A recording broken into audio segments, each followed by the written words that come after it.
হযরতে হাজেরা প্রশ্ন করলেন, ইব্রাহিম, পানি নাই, খাবার নাই, মানুষ নাই, ঘর নাই, বাড়ি নাই, মরুভূমির ভিতরে আমাকে আর আমার বাচ্চারে ফেলে রেখে যাচ্ছ কেন? কোনো জবাব নাই। 2 বার 3 বার প্রশ্ন করলেন।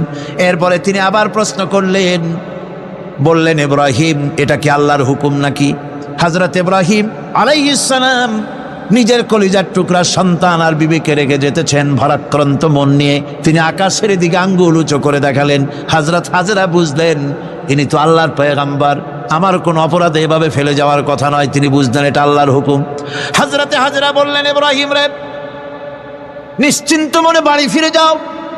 আমার মনে কোনো চিন্তা নাই, কোনো পেরেশানি আর এখন নাই।